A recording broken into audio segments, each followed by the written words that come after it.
ఓం నమః శివాయ. ఓం నమో నారాయణాయ.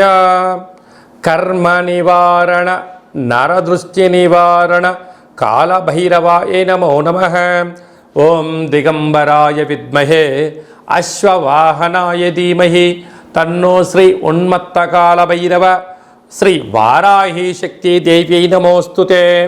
హరి ఓం. మా ఛానల్కి స్వాగతం.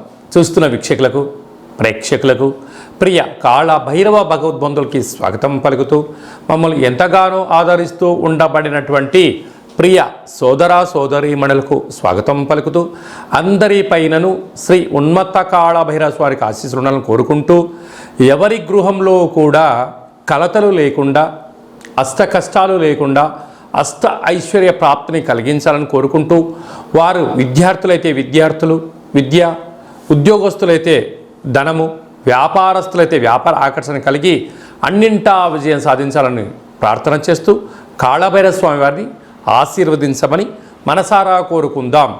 1వ తారీఖు 7వ నెల 2024 నుండి 15/7/2024 వరకు పుట్టినటువంటి వారందరికీ కూడా ముందస్తుగా జన్మదిన శుభాకాంక్షలు. గతంలో వివాహం చేసుకున్న వారికి వివాహ వార్షికోత్సవ శుభాకాంక్షలు. ద్వాదశ రాశుల్లో గ్రహ గమనాన్ని ఒకసారి వీక్షింపచేద్దాం.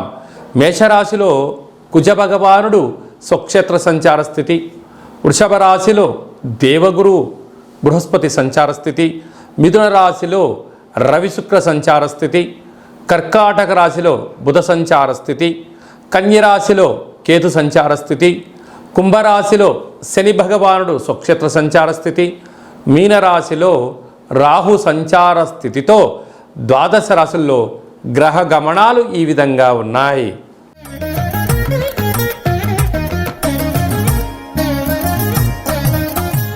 కన్యరాశి వారు జ్యేష్ఠమాస అమావాస్య ఆరుద్ర నక్షత్రము శుక్రవార సందర్భంగా ఎలాంటి విధి విధానాలు పాటించాలో ఈ వీడియోలో సవివరంగా సంపూర్ణంగా తెలుసుకుందాం.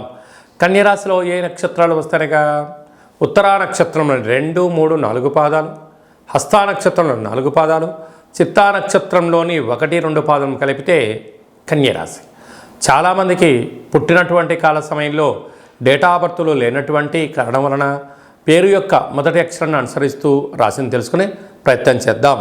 టో, పా, పి, హు, ష, అణ, ఠ, పే, పో అక్షరాల వరంధుడు కన్యరాశి జాతకులే. కన్యరాశి యొక్క అధిపతి బుధ భగవానుడు. వీరికి రాశిలోనే కేతు సంచార స్థితి ఉండడం వలన వీళ్ళు ప్రతి విషయాన్ని ఈ మధ్యకాలంలో భూతద్దుల్లో పెట్టి చూసే పరిస్థితి అయిపోయింది. అంటే గతంలో చేసిన కొన్ని తొందరపాటు నిర్ణయాల వల్ల తగిలినటువంటి దెబ్బలు, నష్టపోయిన విధానము, ఆ సమయాన్ని ధనాన్ని తిరిగి వెనక్కి తెచ్చుకోలేని పరిస్థితుల్లో నేను ఇప్పుడు ఎక్కడ తప్పులు చేస్తానో, నేనేం చేస్తానో అన్న కారణం చేత ప్రతి విషయంలో కూడా ఆచితూచి నిర్ణయాలు తీసుకుంటున్నారు. ఇది మంచిదే. కాకపోతే ప్రతి విషయాన్ని కూడా ఇలా నానుస్తూ పోతూ ఉంటే సమయం కూడా వృధా అవుతుంది. కనుక అది ధర్మం అనిపించింది మీరు ప్రొసీడ్ అవ్వండి, లేదు కొంతకాలం వాయిదా వేయండి. ఇక్కడ సమయం ధనం విలువైంది, దాంతోపాటు మీ యొక్క భవిష్యత్తు జీవితం కూడా విలువైందని చెప్పి గుర్తుపెట్టుకోగలగాలి. 6వ స్థానంలో శని భగవానుడు స్వక్షేత్రకంగా ఉండడం వలన రుణ సమస్య, రోగ సమస్య, శత్రు సమస్య, గృహ భవన నిర్మాణ కార్యక్రమాలలో, కొనుగోలు క్రయ విక్రయాలలో దయచేసి అప్పులు చేయొద్దు. చేశారా అది అలా అయిపోతుంది, ఇది ఇలా అయిపోతుంది, మధ్యలో మీరు అప్పుగా మిగిలిపోతారు. అంటే కొద్ది భాగం ధనం మీ దగ్గర ఉంటే దానికి 3 ఇంతల ధనాన్ని పెట్టి ఇల్లు కొన్నా, స్థలం కొన్నా, వ్యవసాయ పొలం కొన్నా ఒక 40 రోజులు 3 నెలలు ఎంత తొందరగా గడిచిపోతాయి. ఇచ్చే డబ్బులు తిరిగి రావు, బ్యాంక్ లోన్లు చేతికి అందవు, మీరు అప్పుల పాలయ్యే పరిస్థితి ఉంటుంది. కనుక అందుకే దీపం ఉండగానే ఇల్లు చక్క పెట్టుకోవాలి, అనుకూలంగా లేనప్పుడు మౌనంగా ఉండాలి అని చెప్తారు.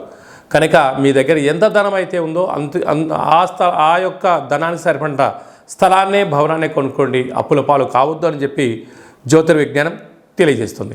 సప్తమంలో రాహు ఉండడం వల్ల శత్రువులు ఎక్కువ, అష్టమంలో కుజుడి యొక్క ప్రభావము స్వక్షేత్రకంగా ఉండడం వలన మీ జన్మ నక్షత్రం రోజున పూర్ణిమ అమావాస్య తిథులు ఎందున అష్టమి తిథులు ఎందున దూర వాయు జల ప్రయాణాలు పెట్టుకోవద్దు. ఆవేశానికి దూరంగా ఉండండి. అప్పులు ఇవ్వద్దు, అప్పులు తెచ్చుకోవద్దు. మితిమీరిన వేగంతో వాహన ప్రయాణం చేయొద్దు.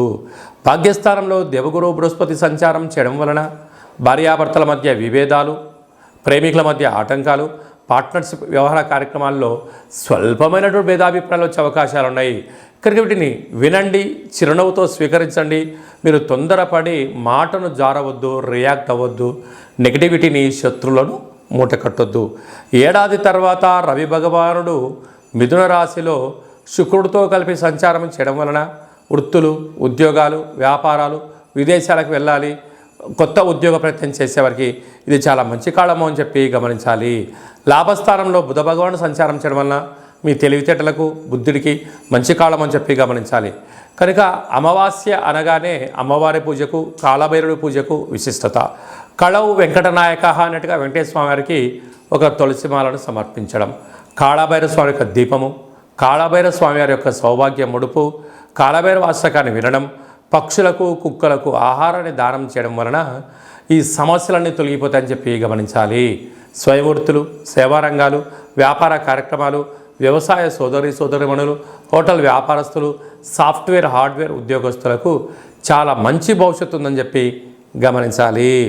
ఈ వీడియో మీకు నచ్చితే ఇలాంటి మరిన్ని వీడియోల కోసం మా ఛానల్ని సబ్స్క్రైబ్ చేయండి, లైక్ చేయండి, కామెంట్ చేయండి, షేర్ చేయండి. Thank you.